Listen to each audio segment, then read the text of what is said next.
Okay, it's been raining nonstop for about 4 days, and it's let up here just a little bit. Hopefully I'll have enough time to do a quick walk around of this 2015 Honda Fit. The Fit actually was non-existent last year technically. There wasn't really a 214 Fit. The last one was a 2013. They've updated the model pretty significantly for 2015. You might not notice it just to look at it because the overall shape is similar. However, this new one is actually shorter by about 1.6 inches than the previous model. But what's interesting is that they've managed to carve out a lot more backseat legroom, about 5 inches more than the old model, and even more startling than that, when I was looking into the specs for this vehicle before I wrote my review, I discovered that this actually has about an inch and change more legroom than the Accord sedan. Now, of course, the Accord is a mid-sized car, and this is a subcompact. That's pretty incredible. It also has a whole lot more room than the Ford Fiesta, which I tested and reviewed last week, and I like the Fiesta a lot. In particular, its new 1-liter 3-cylinder EcoBoost turbo engine, but the back seats in that car are killer, 31.5 inches. This has 8 inches more legroom. It's huge. It's not even close. Also, let me just get in it to give you an idea. And again, I'm 6'3", so you can look at my long-legged self as I sit down in this car, and you can check me out. And also, because of the tall profile of the roof, got lots of headroom in here. It's a really nice, big, comfortable car for a tiny, tiny little clown car on the outside. I shouldn't call it a clown car because it's not.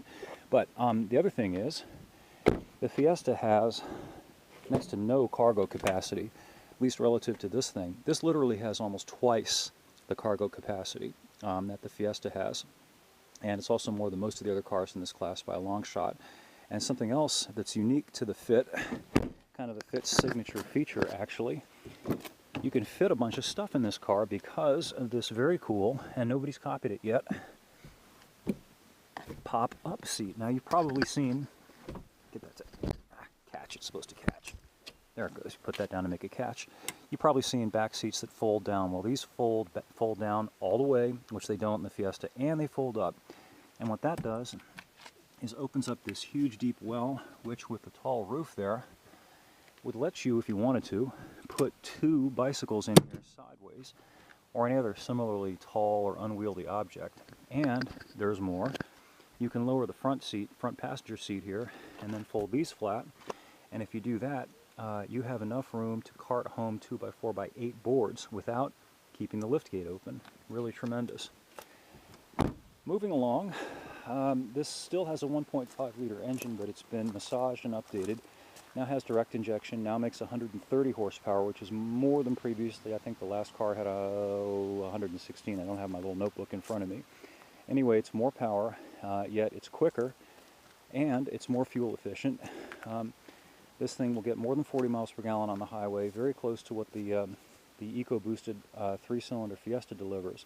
But, and this is key, you don't have to pay extra to get it. I love the Ford, but you can't get the 3-cylinder EcoBoost engine in the base trim. You have to step up to the SE, which costs more than the entry-level Fiesta, and then you get to pay another $995 on top of that. And get out your calculators, and what it all works out to is that this car, the Fit, costs about $1,500 less than the Fiesta with the 1-liter 3-cylinder EcoBoost engine. So it's very slight fuel economy advantage, which is about, I think, 2 to 3 miles per gallon city highway. It's pretty much negated by that $1,500 price disparity.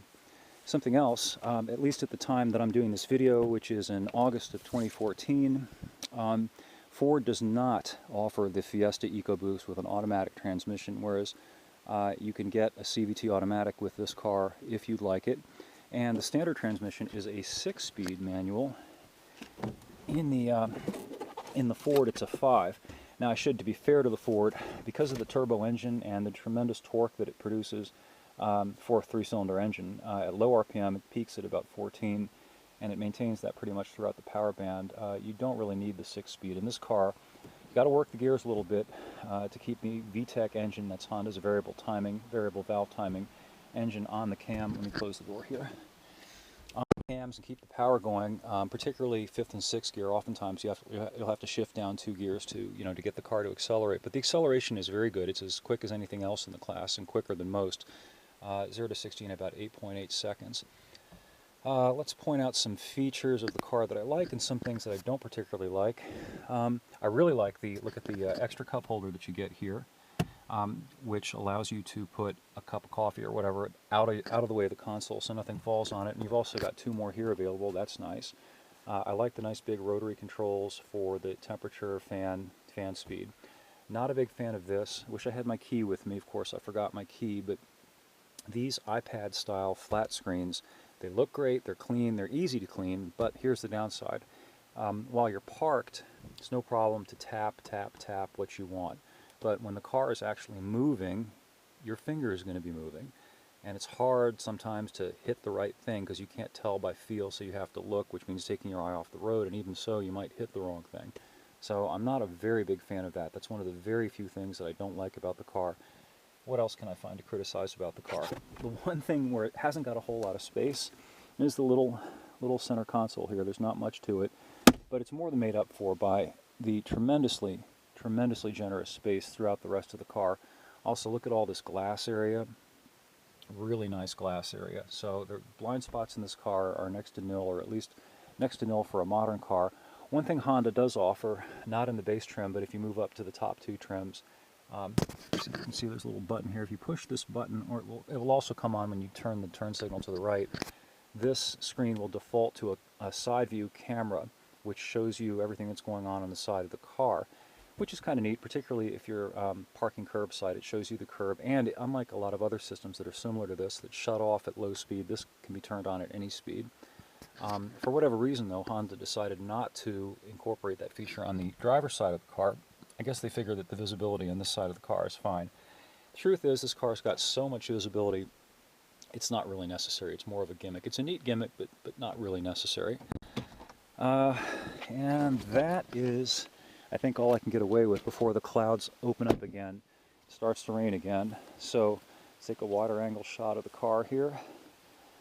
You can see some of the little differences. It's got the vents on the lower fascia that it didn't have last year. A couple other little things here and there, but overall it looks similar. It's just a lot more spacious inside, and yet the footprint is actually smaller than it was before. It's a great little car. It's similar to the Nissan Versa in terms of the interior space. This actually has a little more space than the Versa, but it's a lot more fun to drive, a lot more enjoyable as far as being peppy and having really good acceleration. The Versa is a great car, but it's pretty slow. This is significantly quicker than the Versa. This is about as quick as the turbocharged Fiesta, but again, it's about $1,500 cheaper, all else being equal. And something else, this is just my personal subjective thing. I don't have any objective reason for telling you this, but I'm going to tell it to you regardless. I'm a little bit personally leery of turbocharged engines in terms of their long-haul durability. I'm the kind of a guy who would buy a car like this and probably keep it for 15 years, 200,000 miles. Probably the turbo would last that long. Got no reason to believe that it wouldn't last that long, but if it does go out on you, you're looking at a pretty big expense.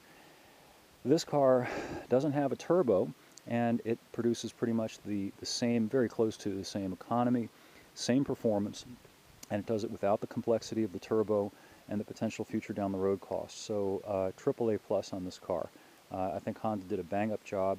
Some people remember the tepid reception that the redesigned Civic got about a year ago. Deservedly, it wasn't that much. Wasn't a very impressive car. This one, they hit it out of the park. I think they did a really good job with this car. You can read more up at epautos.com, where the full review will be, and hope you'll take the time to post your comments, pro or con. Let me know what you think, if I missed anything, or if you have anything to add, and we'll catch up with you the next time.